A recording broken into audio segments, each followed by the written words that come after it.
When you've got questions, he always has an answer. It's Sean Hannity, this afternoon at 2, right before Joe Walsh at 5 on AM 560. The Answer. We're just a couple weeks away from Beyond the Talking Points when I'll sit down across from Donna Brazil and explain to her why just about every position she holds is wrong. It's happening on Thursday, March 22nd at the Meadows Club in Rolling Meadows. Donna and I will be debating all the big issues: immigration, gun control, tax reform, youth football. And you'll have a chance to pose questions to us as well. Tickets are on sale now at 560theanswer.com/beyond. But right now, Yes. we have a pair of tickets to give away to caller number 10. Number 10 to 312-733-6993. Again, 312-733-6993. Caller 10 to 312-733-6993 will win a pair of tickets to see me take on Donna Brazil March 22nd.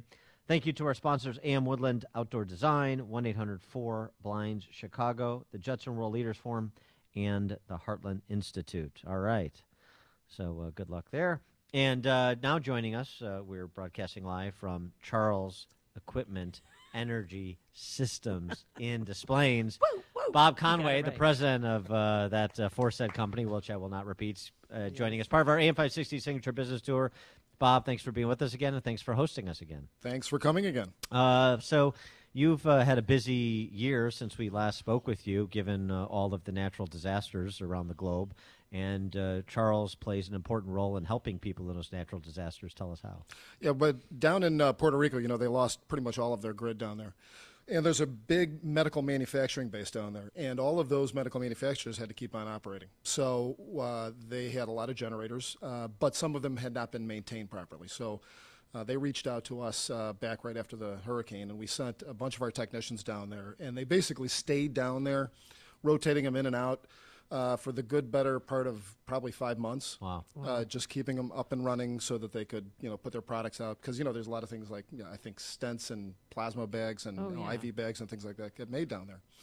So, our guys basically went down there, fixed everything, kept maintaining them, changing the oil when they needed to, and making sure that they could operate at all times because the power was not there from the grid. And we're not talking about small generators that you buy at Home Depot. We're talking about generators the size of semi-trucks? Yes, exactly. Huge generator sets and multiples in one factory. You'll have 6 or 10 of them in one factory to be able to operate the entire 200,000 square feet of factory.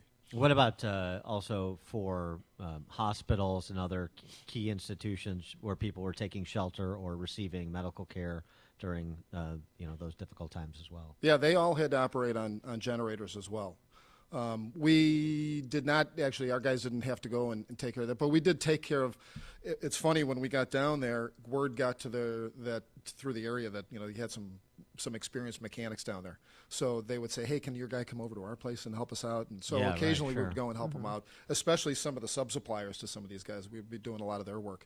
And I think we even went to some village that had their own generator, and we helped out there a little bit as well. Wow. So, but heating and cooling equipment, I mean, it can't go down. No. And that's the problem here. But you guys are always the backup. Can you explain? I mean, you were telling a story that if they can't find, if Caterpillar or other companies send all their equipment somewhere and they run out of equipment, you're always the backup. Well, one of the things is we like to think of ourselves as hometown as well, like Signature Bank.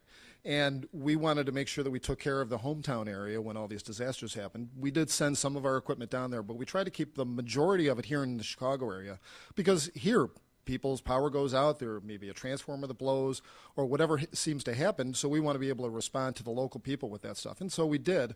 And so when all this happened in Houston and Miami and Puerto Rico, there was a tremendous rush of people that were kind of coming to us because your Caterpillars, your Sunbelts, your United Rentals, all these big rental guys, they were sending all their stuff away from Chicago and from other areas as well. I'm sure the same thing happened probably in like New York and Minneapolis or wherever it happens to be. They lost a lot of their equipment because they tend to send everything down to a disaster area.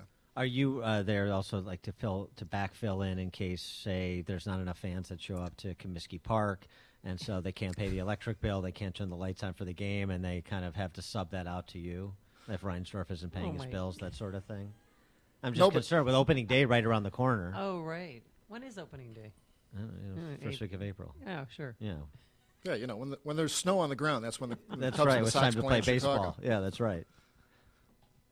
But no, yeah, we Domestic, other domestic Chicagoland area responsibilities that you fill. yeah, we do that as well. In fact, funny you mentioned that because we helped. I think it's St. Francis de Sales, Southside Parish. They had lost everything basically down there, that school, and ComEd had even cut off some of their power. And what we did is we brought a generator down there in conjunction with one of our customers, Shamrock Electric, and we hooked it up so that they could power the lights for the new stadium that they put in down there. And soccer clubs were able to use it, and they were able to start making some money then again. And in fact, it was funny, an episode of Chicago PD was filmed while our generator was in the corner powering all the lights down there for the field. Now, are you afraid that Elon Musk's pneumatic tubes are going to put you out of business? Not at all. No.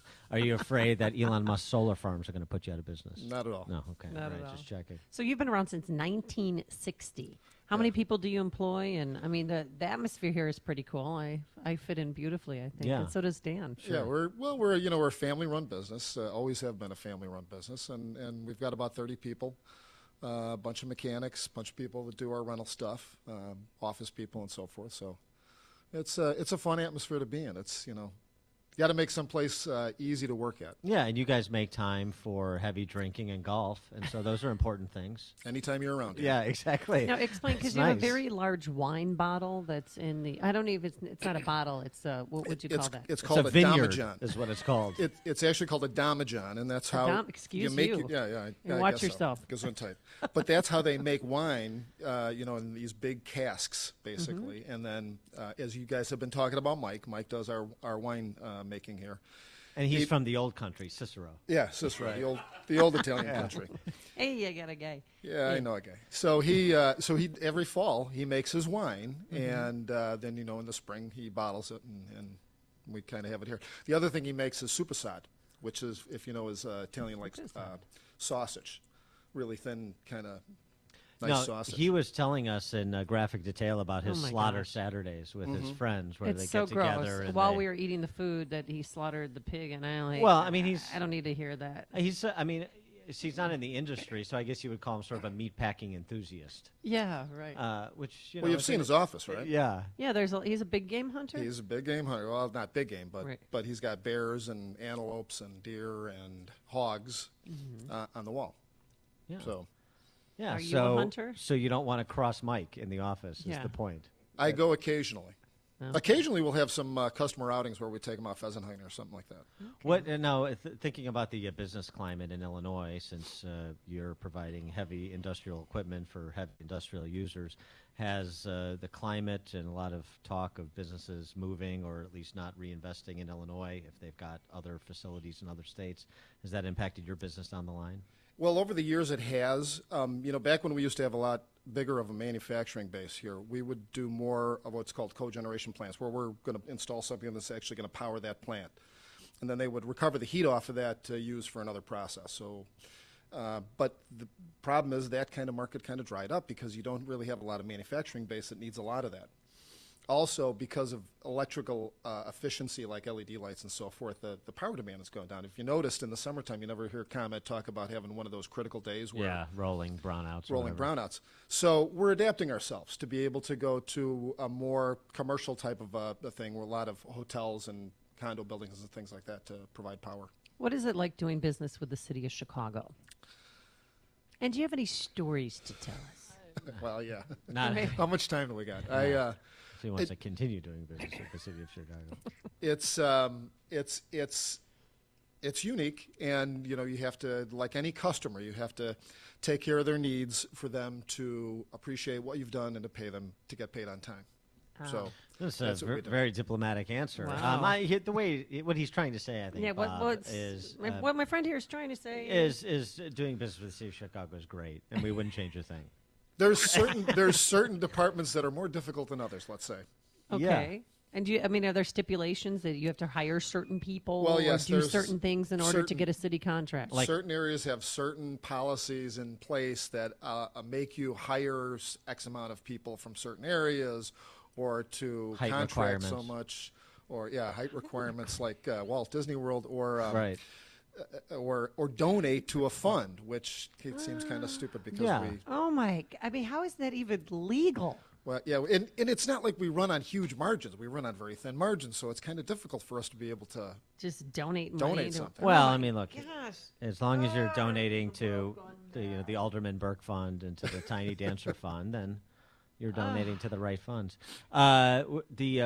Is this a business that where you see future growth here, or are you guys kind of? No, I think there's going to be some growth coming forward in this area. We've taken on a few extra new lines since last year, so we're planning on a lot of growth in those areas. So we see us prospering. So you're fairly optimistic about your medium-term future in Illinois.